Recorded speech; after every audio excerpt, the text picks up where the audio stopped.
West Texas, September 1944. The transport truck carrying 8 German women prisoners pulled into Camp Hearn, under a sun that turned everything to copper and shadow. The women wore leg irons, standard security protocol for high-risk transfers, though these auxiliaries had never fought, never resisted, were simply caught in war's machinery. Ranch foreman Jack McKenna, 61, fourth-generation Texan who'd broken horses and mended fences for 40 years, watched them stumble from the truck in chains. He stood silent for 10 seconds. Then he walked to the camp commander's office and said 3 words. "Take them off." September 12, 1944. Heat pressed down on Camp Hearn like a physical weight. The air tasted of dust and distance. Guard towers rose against sky so blue it hurt to look at. Barbed wire stretched in geometric precision around compounds that held 2,000 German prisoners, mostly Afrika Korps veterans, U-boat crews, Luftwaffe personnel captured across the Mediterranean theater. The women's compound occupied the northeast corner, separate from male prisoners, smaller, newer. Only 30 women total, mostly communications specialists and auxiliaries. Now 8 more, arriving from a processing facility in Louisiana, transferred because Camp Hearn had a work program that needed additional personnel. They stepped from the truck in leg irons, metal bands around ankles, connected by 18 inches of chain. The irons had been applied at the Louisiana facility per standard security protocols for prisoner transport.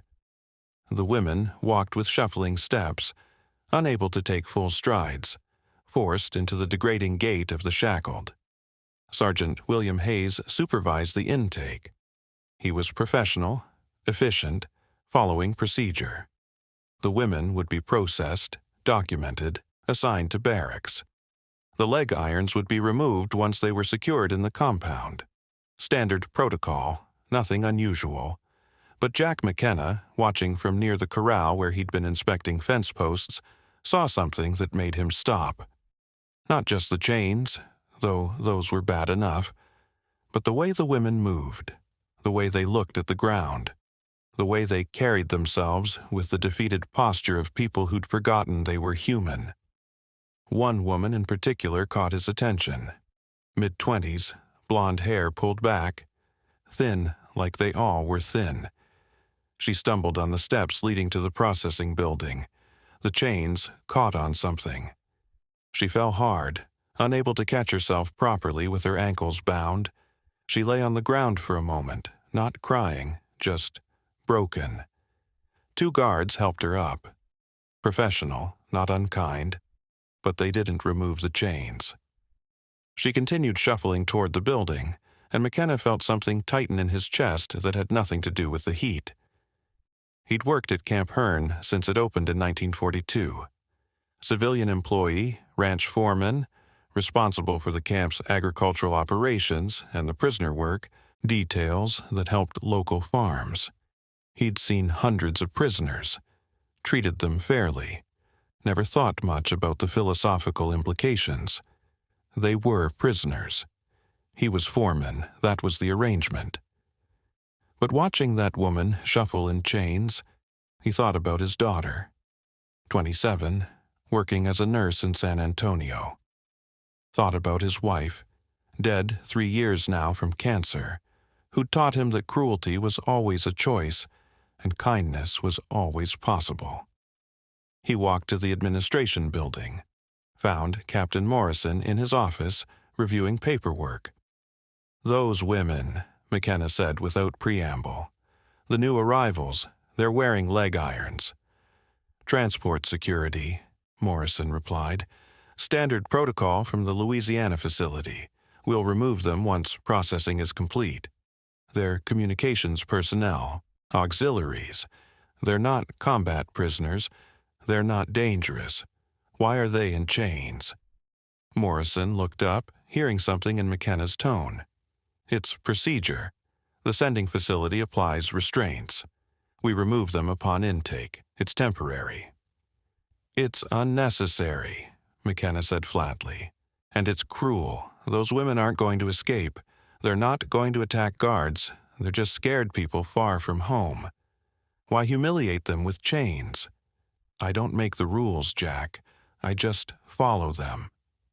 Then break them, McKenna said. You're the camp commander. You have discretion. Use it. Morrison studied him. Why do you care? You've never objected to security protocols before. McKenna thought about how to explain it. Because I just watched a woman fall because she couldn't walk properly in those chains. Because I've got a daughter who could just as easily be a prisoner somewhere if circumstances were different. Because we're supposed to be better than this. Better than following security protocols? Better than unnecessary cruelty, McKenna replied. Take the chains off before they're processed, before we file them into the compound like cattle. Take them off and let them walk like humans. Morrison was quiet for a moment. If I do that, word spreads. Other prisoners might expect similar treatment. It sets precedent. Good, McKenna said. Let it set precedent. Let prisoners expect to be treated with basic dignity. That's precedent worth setting. Morrison sat alone in his office after McKenna left.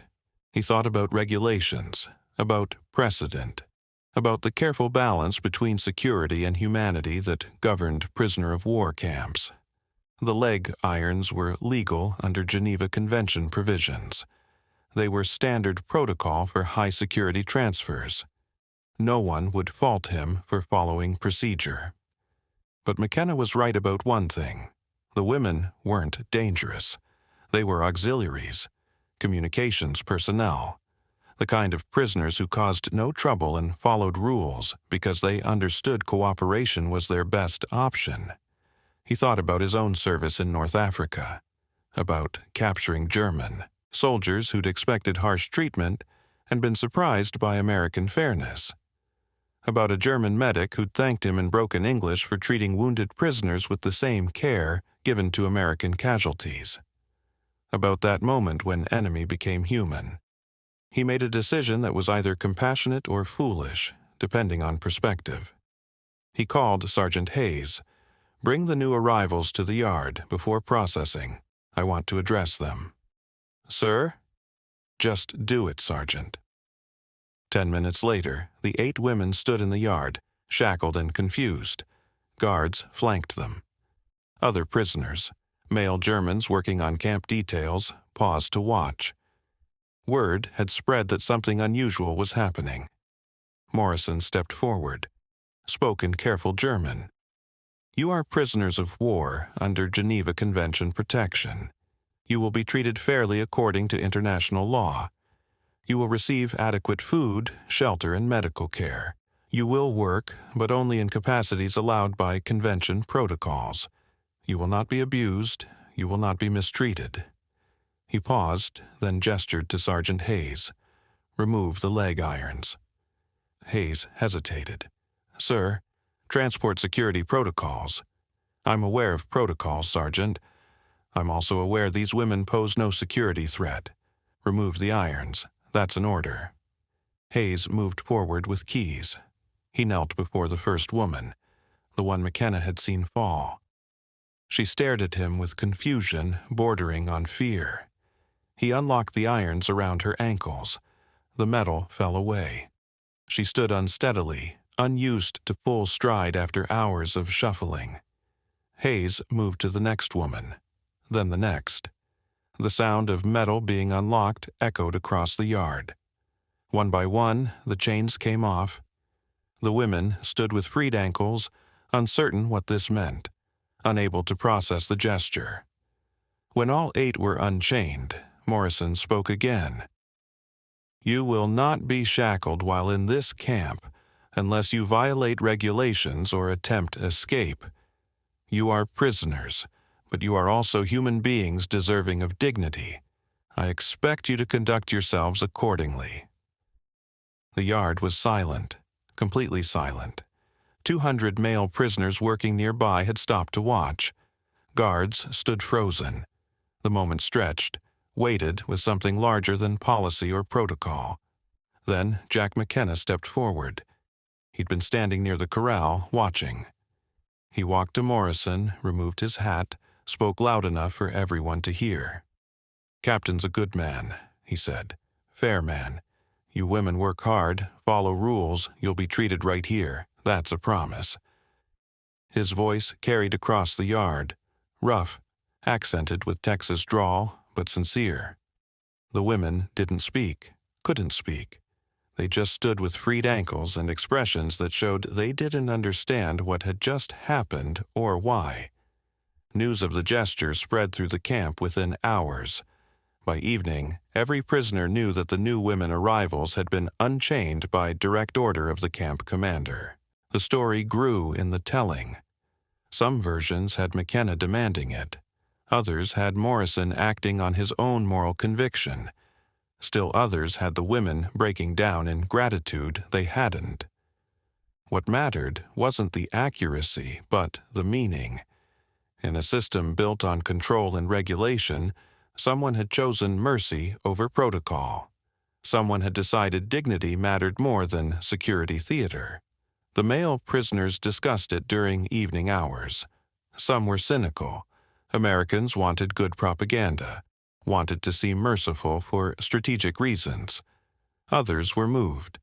Maybe Americans really were different, really did value human dignity even toward enemies.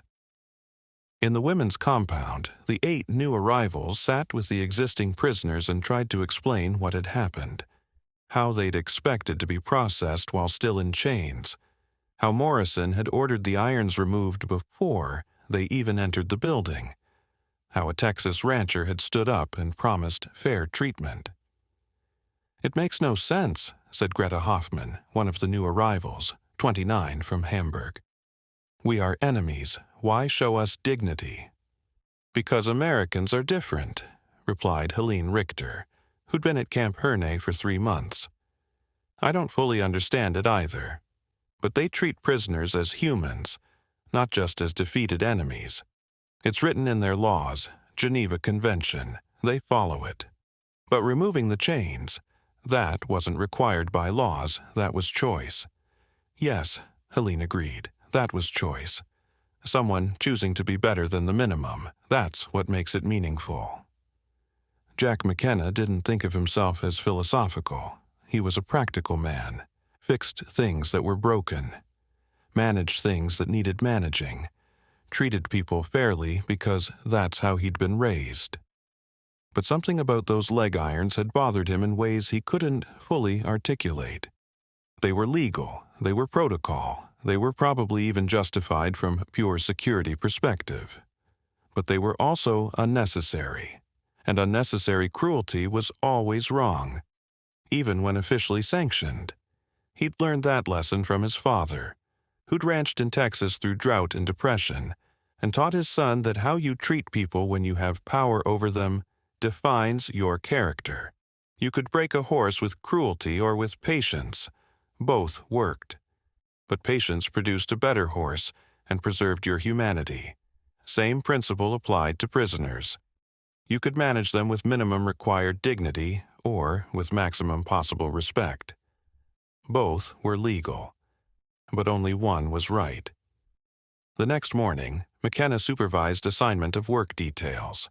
The 8 new women were assigned to various tasks, some to camp administration, some to laundry, 2 to agricultural work on nearby farms. The blonde woman, Greta Hoffman, was in the agricultural group. She'd worked on her family's farm in Germany before the war, understood crops and livestock, spoke some English. McKenna assigned her to the Henderson farm, 15 miles outside camp, where they needed help with harvest. "You'll ride out with me," he told her in broken German. "Work sunrise to sunset, fair pay, credited to your account. Good people, the Hendersons. Treat workers right." Greta looked at him carefully. "You are the man who spoke yesterday about treatment." "That's right." "Why did you do that? Ask Captain to remove chains." McKenna thought about it.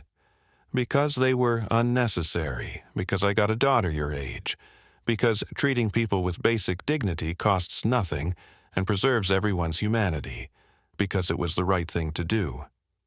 In Germany, we would not have removed chains from enemy prisoners. I know, McKenna said quietly. But that's why you're prisoners here, and not the other way around. System that treats people like things eventually loses to system that remembers everyone's human. The Henderson farm spread across 2,000 acres of Texas prairie. Cotton fields, cattle pastures, a small orchard, vegetable gardens that fed the family and sold surplus to town. James Henderson was 53, his wife Marie was 48, and they had 3 sons serving overseas, 1 in Europe, 2 in the Pacific. They'd used prisoner labor for 2 years, German men mostly, and treated them fairly. Paid proper wages, provided adequate meals, never abused the privilege. When McKenna arrived with Greta, Marie Henderson greeted her without hostility. "You speak English?" Marie asked. "Small amount," Greta replied carefully. "I learn more." "That's fine. Jim will show you what needs doing. Work hard, you'll eat lunch with us. Fair?" Greta nodded, still uncertain. The concept of eating with captors felt strange, possibly dangerous. But Marie's expression held no threat, just the practical assessment of a farm wife evaluating a worker. The first day was harvest. Cotton needed picking before weather turned. Back-breaking work, even with tools to help. Greta worked steadily, grateful for physical labor that prevented thinking about her situation too deeply. At noon, Marie called them to the house. Lunch was substantial. Sandwiches, vegetables from the garden, fresh bread, sweet tea.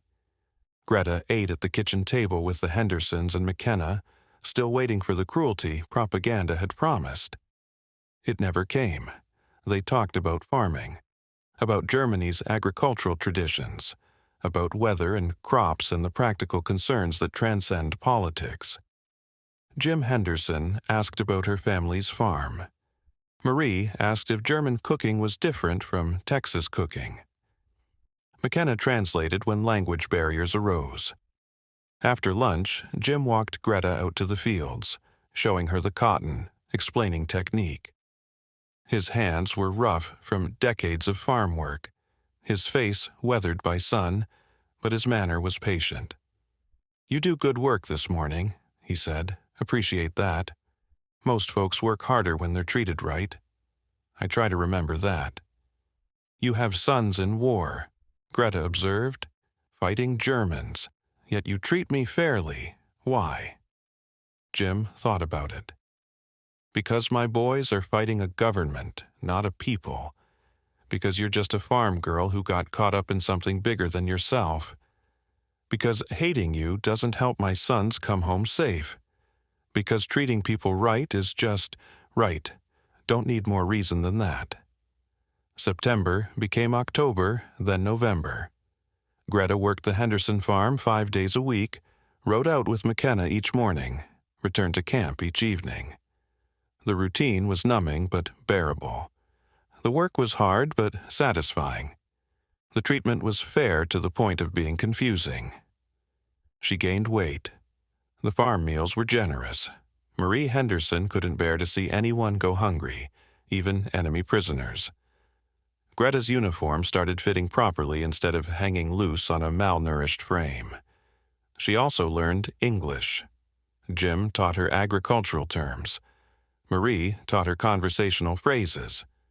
McKenna taught her Texas idioms that made her laugh despite everything. Language connected her to captors in ways that transcended the prisoner-guard dynamic. One November afternoon, while taking a break from harvesting, Jim asked her a question that had apparently been building. "Can I ask you something about the chains, about McKenna getting them removed? What did that mean to you?" Greta thought carefully about how to answer in English. "It meant seeing. Being seen, not just prisoner, not just enemy, but person, human. When he said remove chains, when Captain did it, first time since capture I felt like maybe I was not just thing. Was person who mattered. Jim nodded slowly. That's what Jack was trying to do. Make sure y'all were seen. He's good that way. Sees people, not just categories. In Germany, Greta said carefully, we were taught Americans would treat prisoners with cruelty, that you were, she struggled for the English word, unmerciful? Merciless, Jim corrected gently. No mercy. Yes, merciless. We were taught this. Then I arrive in chains, expecting confirmation. Instead, Cowboy says, remove chains. Captain agrees. I stand with free ankles and everything I was taught is wrong. This is, she searched for words. This is destroying everything I believed. Good, Jim said simply. Some things deserve to be destroyed, lies about enemies, hatred based on propaganda, fear that makes us treat each other like things instead of people. All that deserves destroying. You're learning truth now. That's hard, but necessary. December brought cooler weather and an unexpected invitation. Marie Henderson asked McKenna if Greta could spend Christmas Day at the farm. Proper Christmas dinner, family celebration. A day away from the camp's institutional atmosphere. That's irregular, McKenna said carefully. Prisoners are supposed to stay in camp unless on official work detail. So, call it a work detail, Marie replied. She can help me cook. That's work, isn't it? Isn't? McKenna smiled despite himself. I'll ask Captain Morrison. Morrison considered the request. It was irregular. It set precedent. But he'd been setting precedent since September when he'd ordered those chains removed. Might as well continue. One day, he said. She stays with you folks the whole time. McKenna supervises. Any problems, it's on you. Christmas morning, Greta rode to the Henderson farm with McKenna. The house was warm, smelled of cooking, felt more like home than anything she'd experienced in 2 years. Marie put her to work immediately, peeling potatoes, preparing vegetables, helping with a turkey that seemed impossibly large. In Germany, Greta said while working, we have not seen such meat in years. Rationing, shortages. How do you have so much? America produces more food than we need, Marie explained. We're lucky that way. War hasn't touched our land. Our farms keep producing. Our families stay fed. I know that's not true everywhere. Other guests arrived for dinner, neighbors, friends, families whose sons were also overseas. They accepted Greta's presence without comment, treating her as a guest rather than enemy. The dinner was enormous. Turkey, stuffing, vegetables, pies, food in quantities that made Greta's head spin. They ate at a long table, maybe 15 people, passing dishes and talking and laughing. Greta sat between Marie and McKenna, following conversation as best she could, feeling strange and grateful and guilty simultaneously. After dinner, while helping with dishes, Marie spoke quietly. My boys are over there, fighting. Maybe fighting people you know. But I can't hate you. You're just a girl caught in terrible circumstances. I hope wherever my boys are, if they're prisoners, someone's treating them like we're treating you. Greta felt tears starting. I hope this also. I hope your sons come home safe. Thank you, honey, Marie said, and hugged her, quick, impulsive, motherly, then returned to dishes as if nothing unusual had happened. But it was unusual, devastatingly, transformatively unusual. Enemy and victim, embracing over dishwater in a Texas farmhouse while war raged across oceans. That kind of moment didn't fit any framework Greta had been taught. It contradicted everything about hate and sides and the necessary dehumanization of opponents. That evening, riding back to camp with McKenna in his truck, Greta was quiet. Finally, she spoke. I don't understand Americans. I don't understand how you can fight us and feed us and treat us like family same time. This is confusing. It's complicated, McKenna agreed. We're fighting your government, your military, not you personally. You're just a person who got caught up in it. Treating you decently doesn't mean we're not fighting the war. Just means we remember you're human while we're doing it. This is very American thinking, Greta observed. Maybe, McKenna said. Or maybe it's just human thinking that Americans happen to practice more, consistently. I don't know. I just know that when I removed those chains, asked Morrison to remove them, I did it because I couldn't stand watching people shuffle around like animals. Same reason Marie fed you turkey today. Same reason Jim teaches you about farming. Because it's right. Because we can choose cruelty or kindness, and kindness is almost always the better choice. January 1945 brought news of Germany's collapse. The war was ending. Allied forces pushed into German territory. Cities fell. Resistance crumbled. In Camp Hearn, German prisoners listened to radio broadcasts with mixed dread and relief. Greta continued working the Henderson farm. The routine had become familiar. Wake at dawn, ride out with McKenna, work until sunset, return to camp. Her English was fluent now. Her body was healthy. Her mind was changed.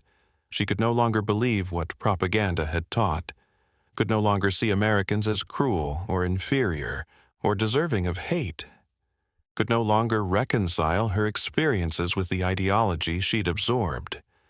Something fundamental had shifted when those chains came off. Something had cracked open that couldn't be closed again. One February afternoon, while working in the Hendersons' barn, she asked McKenna a question that had been building. When war ends, when I go home, what will I find? What will Germany be? McKenna leaned against a hay bale, considering. Honestly, probably ruins, occupation, hunger, difficult years ahead, but also opportunity to rebuild into something better than what existed before. I was part of what existed before, Greta said quietly. I served the regime, believed their lies, participated in their machine. How do I live with that? By learning from it, McKenna replied. By helping rebuild Germany into something that doesn't need lies and hate to function. By teaching others what you learned here, that enemies can be decent to each other, that propaganda is designed to prevent exactly what happened to you, that seeing people as human transcends all the political bullshit. You think I can do this? Help rebuild? I know you can, McKenna said firmly. You're smart, you're honest, you're willing to admit when you were wrong. Those are the people who build better futures. Not the ones who cling to old lies, but the ones who accept truth even when it's uncomfortable. May 8, 1945. Germany surrendered. The war in Europe was over. In Camp Hearn, the announcement was met with subdued reaction. American personnel relieved, German prisoners devastated. The finality was crushing. Everything they'd fought for had failed. Everything they'd believed had collapsed. But for Greta and the other women who'd been at the camp long enough to internalize its lessons, defeat felt less like tragedy and more like clarity. The bad thing had ended. Now came the hard work of rebuilding. That evening, the Hendersons invited Greta to their farm, not for work, just to talk. They sat on the porch, while sunset painted the sky in colors that made Texas feel less like prison and more like a place where healing was possible. War's over, Jim said. You'll probably go home soon. Few months, maybe, once they organize repatriation. Yes, Greta agreed. I will go home, to whatever home means now. What will you do? Marie asked. When you get there? Greta thought carefully. I will work, farm if possible, teach if needed, help rebuild, and I will tell people about this place. About Cowboy who removed chains. about camp commander who chose dignity over protocol, about farm family who treated enemy prisoner like daughter. I will tell this story because it is true, and because truth is what Germany needs now. You don't have to tell our story, Jim said. We just did what seemed right. That is exactly why I must tell it, Greta replied. Because you did what seemed right without thinking it was special. Because decency was automatic for you, not calculated. Because that is the lesson Germany needs to learn. That treating people well is not weakness or strategy, but just right. Just being human. McKenna, who'd been quiet, spoke up. When I asked Morrison to remove those chains, I didn't think I was making history. Just saw something wrong and tried to fix it. But you're saying it mattered. That moment mattered. It mattered more than you know, Greta said. Everything changed for me in that moment. I stood with free ankles and understood that Americans were not what I was taught, that enemies could choose mercy, that systems could value dignity, that defeated prisoners deserved to walk without shuffling. Small thing, maybe, but it defeated all the propaganda in my head. One gesture of humanity defeated years of lies. September 1945. Repatriation orders came.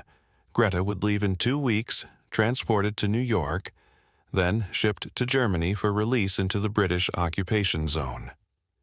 15 months after arriving at Camp Hearn in chains, she would leave as a free person returning to a defeated homeland. Her last day at the Henderson farm felt weighted with finality. She worked the fields one final time, helped Marie with lunch, talked with Jim about what came next. They gave her gifts: a Bible with notes written in English and German, a photograph of their family, a letter of reference testifying to her character and work ethic. "You've been like a daughter to us," Marie said, tears in her eyes. "I know that's strange, given circumstances, but it's true. You've been good company and good help and a good person. I'll miss you." "I will miss you also," Greta replied, crying now too. "You showed me that enemies can love each other if they choose to see each other as human. This is lesson I will carry always." McKenna drove her back to camp that final evening. They rode in comfortable silence for a while, watching Texas landscape pass, wide horizons, endless sky, the land that had been her prison and her salvation. "Thank you," Greta said finally, "for removing chains, for treating me with dignity, for seeing me as person when I felt like thing." "You're welcome," McKenna replied, "but you should thank Morrison too. He's the one who gave the order." "I will, but you asked him to. You spoke up. That mattered." One voice saying, "This is wrong," mattered more than all the regulations saying it was acceptable. "I hope you remember that," McKenna said. "When you're back in Germany, that one voice can matter. That speaking up against unnecessary cruelty is always worth doing. That choosing kindness is always an option, even in systems designed for cruelty." "I will remember," Greta promised. "I will tell this story. I will teach others. I will help build Germany where removing chains is automatic, not special. Where dignity is default, not exception." The voyage to Germany took 2 weeks. Greta stood on deck as the ship approached Bremerhaven, seeing homeland for the first time in 3 years. The coastline looked scarred. Cities showed bomb damage. Everything looked broken. She disembarked with 200 other prisoners. They were processed, documented, given basic supplies, released into an occupied Germany that felt more foreign than Texas had. She found her family living in damaged housing outside Hamburg. They looked thin, tired, worn by years of war and defeat. They looked like she had looked before 15 months of adequate food at Camp Hearn. They looked like the war had consumed them and left husks. "Tell us about America," her father said that first evening. "Tell us about captivity," Greta told them, about arriving in chains and expecting cruelty, about the Texas Cowboy who said, "Take them off," and the camp commander who agreed, about the silence that followed. 200 prisoners watching, holding their breath, as something changed in that moment. She told them about the Henderson farm, about Marie treating her like family, about Jim teaching her farming, about McKenna driving her back and forth, treating her with dignity that contradicted everything propaganda had claimed about Americans. "I don't understand," her mother said. "They defeated us. Why show mercy?" "Because they believed it was right," Greta replied. "Because their system values human dignity, even for enemies. Because a cowboy saw a woman fall while wearing chains and decided that was wrong, and said so and was heard. Because America is built on idea that everyone deserves basic dignity, even defeated prisoners. This is their strength. This is why they won." Greta Hoffman spent post-war years working to rebuild Germany. She married in 1947, a teacher named Carl, who'd also been a prisoner in America, who'd also learned lessons about dignity and systems and choosing kindness. They had 3 children and taught them about the war, honestly. She spoke often about the chains, about the moment they came off, about the silence that followed, about how one gesture of unnecessary mercy had defeated years of propaganda in her mind. In 1965, she returned to Texas, found the Hendersons, now elderly but still farming, found Jack McKenna, 72, retired but still working with horses, found Captain Morrison, living in Austin, teaching history at the university. She thanked each of them, told them how their choices had shaped her life, how removing those chains had been the beginning of her transformation, how that moment of choosing dignity over protocol had echoed through decades. McKenna was uncomfortable with the praise. "I just asked Morrison to take off some chains. Wasn't heroic, was just decent." "That is exactly why it mattered," Greta replied. "Because you thought it was just decent.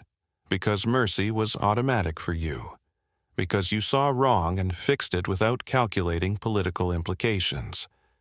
That kind of automatic decency is what prevented the next war. Not treaties, not tribunals. Just individuals choosing to be decent even when they didn't have to."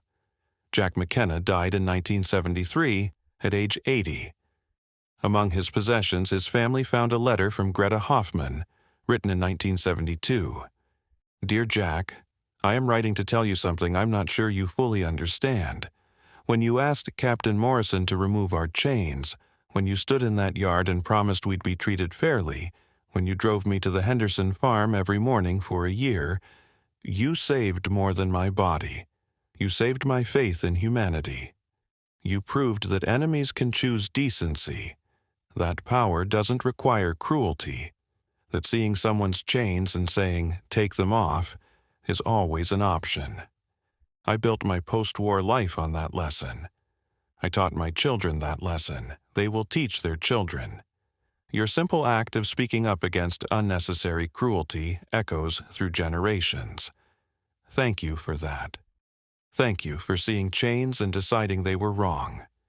Thank you for being the kind of man who fixes what's broken, even when what's broken is just someone's dignity. Your grateful friend, Greta."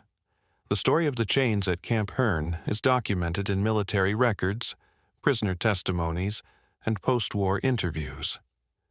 The moment when Captain Morrison ordered leg irons removed from 8 German women prisoners was noted in camp logs, remarked upon by witnesses, remembered by participants. But its significance extends beyond documentation. That moment, when one man said, "Take them off," and another man agreed, represented something larger than policy or protocol. It represented the choice to value human dignity over security theater, to recognize that unnecessary suffering is always wrong, even when legally permitted. The silence that followed wasn't just surprise. It was recognition. 200 prisoners watching and understanding that something fundamental had shifted. that Americans might actually mean what they said about dignity and rights and human value. That silence echoed through the camp, through the war, through the decades that followed.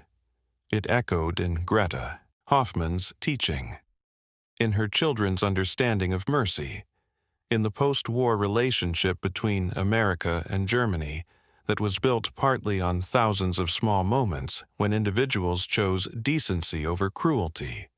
This is how wars truly end, not with surrender documents or occupation policies, but with individuals choosing to remove chains when they could leave them on, with cowboys who speak up when they see wrong, with commanders who value dignity over protocol, with farmers who treat enemy prisoners like family.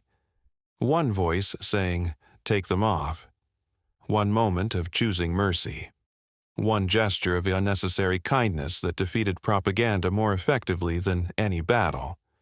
That's the legacy, not victory or defeat, not grand strategies or political calculations. Just Jack McKenna watching a woman stumble in chains and deciding that was wrong and saying so. Just one person, in one moment, choosing to be decent when it would have been easier to follow protocol and look away.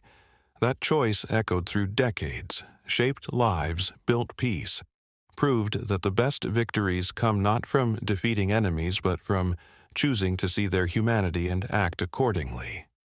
The chains came off. The camp fell silent.